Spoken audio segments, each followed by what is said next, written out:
Fala aí, galera, sejam bem-vindos a mais um vídeo aqui do canal Contra Tudo e Contra Todos. Valeu pela sua presença, quem puder deixar seu like eu agradeço demais.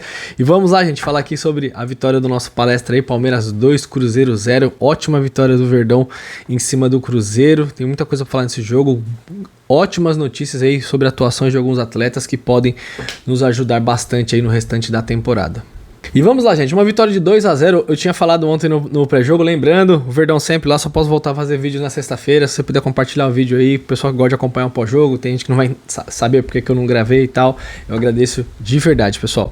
2-0, uma vitória muito importante, principalmente porque o Cruzeiro é um adversário que vem crescendo na competição, é um adversário difícil, tá jogando bem, tá jogando com futebol consistente, deu trabalho pro Palmeiras sim, foi uma vitória de 2-0 para quem só não viu o jogo, 2-0, nossa, atropelamos. Foi muito mais complicado do que você simplesmente olhar o placar, mas eu gostei de muitas coisas ontem no jogo, principalmente o primeiro tempo do Palmeiras. Foi um grande primeiro tempo com intensidade, o Palmeiras conseguiu anular o Cruzeiro deu uma chegada no primeiro tempo inteiro, que foi aquele gol do Lucas Silva que foi uma origem da falta e foi muito bem anulado. O Palmeiras marcou pressão, fez o Cruzeiro errar a saída de bola, o Cruzeiro não conseguiu impor seu jogo de toque de bola e saída com velocidade com o Verón, com o Matheus Pereira e também com o Arthur Gomes. Então o Palmeiras conseguiu marcar muito, grande partida do Murilo e do Gustavo Gomes, muito bem posicionados.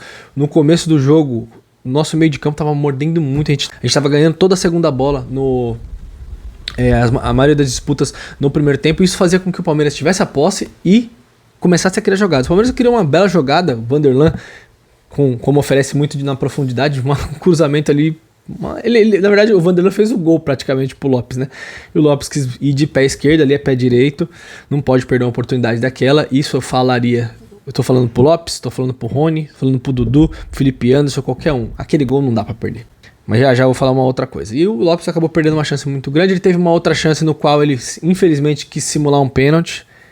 O Palmeiras marcou pressão, roubou a bola e ele acabou, o Felipe Anderson, que achou o passe nele ali, ele acabou querendo driblar e cair. Ele poderia ter tentado continuar em pé, tentar finalizar no gol, porque tem VAR, gente, não adianta se jogar hoje em dia, porque o juiz não vai marcar a penalidade. Teve finalização do Veiga de fora da área, então o Palmeiras instalou uma blitz ali. Então o Palmeiras conseguiu ter uma intensidade alta no primeiro tempo, que inclusive custou no segundo, né? No segundo tempo faltou perna pro Palmeiras, o Cruzeiro que não jogava desde sábado passado.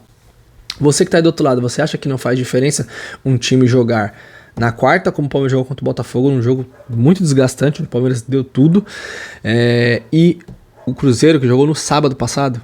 Então, e o Palmeiras teve a oportunidade, já poderia estar vencendo o jogo, e aí o Lopes faz um gol e tira um pouco da responsabilidade dele de ter perdido esse, né? Contra o Botafogo teve aquele lance do John que falou que ele perdeu. Eu acho que também o John teve muito mérito, porque a gente costuma sempre falar que o atacante perde o gol. E o goleiro?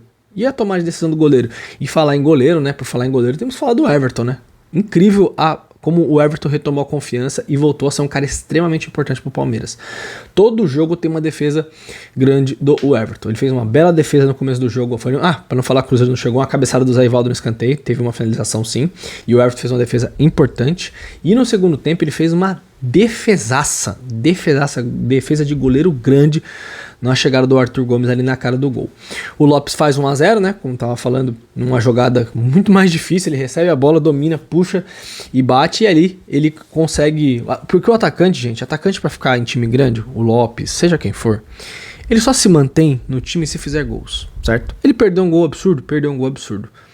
Se ele fez o outro gol, então assim, ele meio que atingiu o que se espera do atacante. Ele fez um gol, então ele perdeu um fácil e fez difícil. Júlio, seria o ideal se fizesse os dois, mas as coisas não são dessa forma. Então quando ele faz, ele tira um peso grande dele ali, que é um gol importante pra gente. E aí vem o segundo tempo, o Palmeiras começa ali já começando com a pressão, mas depois dos 10 minutos, o Cruzeiro dominou a partida. O Palmeiras fisicamente sentiu demais o jogo. O Cruzeiro começou a impor um ritmo. O Mike está machucado, lamentar, né? Espero que não seja nada sério. O Dudu fez um bom jogo hoje. O Felipe Anderson com muita cadência, os dois. O Felipe Anderson mais pelo lado esquerdo, o Dudu pelo lado direito. Dudu, eu vi coisas que o Dudu fazia antes, né? Foi pra cima, driblou, foi pra direita, foi pra esquerda. Como o Dudu é um cara do confronto, do 1 contra 1, então ele não vai passar todas. Ele vai passar uma, não vai passar outra. Vai passar duas, não vai passar três. Mas quando passa, cria uma jogada de perigo interessante. Você chega com uma certa intensidade ali ao ataque. O Veiga também aparecendo muito no jogo, né? Hoje eu vi tabela ontem do Veiga e do Dudu. Muito legal ver isso, porque esses dois aí se entendem muito bem, se conhecem há muito tempo. Então, o Palmeiras aí tem algumas coisas bem positivas para tirar dessa partida. E aí no segundo tempo tivemos que sofrer, o Cruzeiro começou a acelerar muito o jogo. Vocês podem ver que naquele lance do Arthur Gomes, ele recebe um lançamento do Zé Ivaldo, se eu não me engano, o Aníbal Moreira não consegue correr atrás do Arthur Gomes. E o Aníbal Moreira é um animal fisicamente. Por quê? Porque o time estava debilitado, o time estava sentindo mais, e aí o Cruzeiro veio, não tiveram grandes finalizações, tirando essa do Arthur Gomes, né, que foi uma transição rápida. O Cruzeiro é um time que gosta de jogar nessa transição, principalmente com o Barreal na velocidade também. Então a gente sentiu demais o momento, e a gente ia ter o quê? O contra-ataque. Nós teríamos o contra-ataque para tentar o nosso segundo gol ali e liquidar com a partida. Depois entrou no jogo o Maurício Rony. Gente, só uma coisa, tá? Falando sobre todos, Felipe Anderson, Maurício e o Giai, que nem jogou ainda. Já vi gente falando do Maurício ontem, não jogar nada é fraco. Gente, o cara chegou agora, 2 jogos, tá bom, teve uma jogada lá no final do jogo que ele poderia dominar, puxar pra esquerda, fazer igual o Lopes. São 2 jogos, gente, calma. É muito cedo pra gente falar qualquer tipo de coisa. E aí, quando eles entraram pra recompor um pouco ali, ter um fôlego novo, depois entrou o Caio Paulista, depois o Gabriel Menino também, porque o Zé Rafael já tinha tomado cartão amarelo, poderia, na briga ali com o Matheus Pereira. Outra coisa do juiz, que falta de critério, né? Falta de critério. Tipo, ele dá uma falta, daqui a pouco ele não dá outra. Aí ele dá um cartão pro Maurício, não deu cartão pro jogador do Cruzeiro. O Romero, no primeiro lance do jogo, já pisou no tornozelo do Veiga. Então, assim, é um juiz que eu falo critério, né? Não tem nenhum tipo de base ali incrível. E aí a gente ficou lá nas cordas, o Rony, tivemos alguns contra-ataques, o Rony começou a puxá-los pelo lado direito, ele foi dar o passe, a zaga cortou, outra ele jogou na mão do Cássio, o Dudu teve uma chegada importante ali no fundo, na qual ele podia ter caprichado, cruzado um pouco mais para trás, porque o 2-0 resolveria o jogo, porque o Cruzeiro estava vindo para a partida. E aí conseguimos o gol no finalzinho do jogo ali, com o Gabriel Menino, infelicidade do Robert, que tocou a bola para trás, a gente não tem nada com isso. E os 2-0. O Lopes teve uma outra chance, né, no segundo tempo também. Então assim, nós tivemos oportunidades de fazer o segundo gol. Uma coisa que... Um lado positivo e um negativo do Palmeiras que eu posso colocar desse jogo.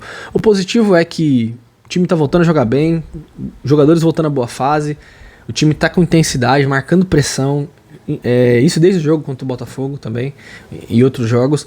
Então o Palmeiras tá conseguindo fazer os adversários errarem, e aí o Palmeiras tem a bola com mais facilidade, isso ajuda pro time criar situações de gol. O que tá preocupando um pouco é tipo um pouco da queda física, e aí o adversário começa a ter uma certa superioridade. O Everton nos salvou hoje. O Everton fez uma defesaça ali no Arthur Gomes. Se a gente toma um gol ali, o Cruzeiro melhor fisicamente, o jogo poderia complicar pra gente. E também uma outra coisa, a gente tem que caprichar nas finalizações, né? Tipo, o Lopes teve uma outra chance ali, que ele acabou roubando a bola por mérito dele, né? Ele brigou pela bola, ele acabou batendo pra fora, mas a gente tem que ter um pouquinho mais de competência nessa finalização. E aí, no geral, tô falando de todos os atletas.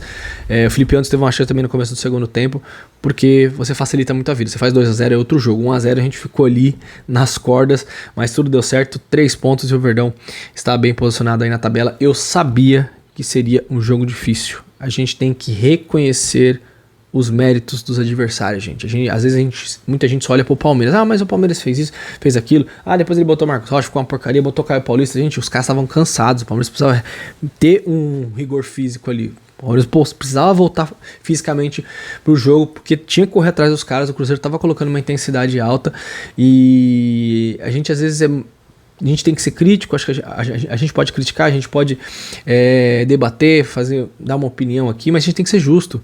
O campeonato é difícil, os times vêm endurecendo o jogo. Olha o Flamengo ontem contra o Criciúma, olha o que teve que acontecer lá. Olha o primeiro pênalti que deram pro Flamengo, o segundo não pararam o jogo. Contra o Criciúma dentro de casa, esse mesmo Criciúma que nós sofremos. E eu lembro exatamente quando eu fiz o pós-jogo, falei, mano, o importante foi os 3 pontos, que o Brasileirão você tem que pontuar.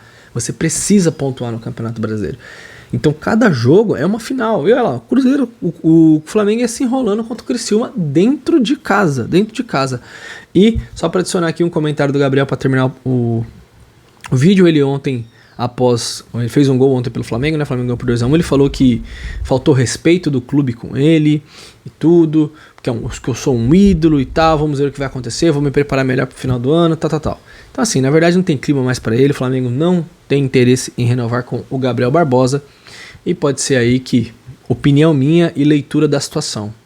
Pode ser que tenha já coisa costurada com outro time, nós sabemos com quem é esse outro time, porque, mas o que me chama a atenção é o Gabriel fazer tanta coisa errada no Flamengo e ele chegar numa entrevista, faz um gol depois de não sei quanto tempo você jogar, inclusive completou 7 jogos, tá? Não pode jogar, aquela leitura que eu tinha falado pra vocês, minha opinião, que ele não sairia nesse ano do Flamengo, o Flamengo não iria liberar de jeito nenhum, está se concretizando e ele fala simplesmente nele. Eu sou um ídolo e tal, não fui reconhecido, pedi um salário absurdo pra renovar.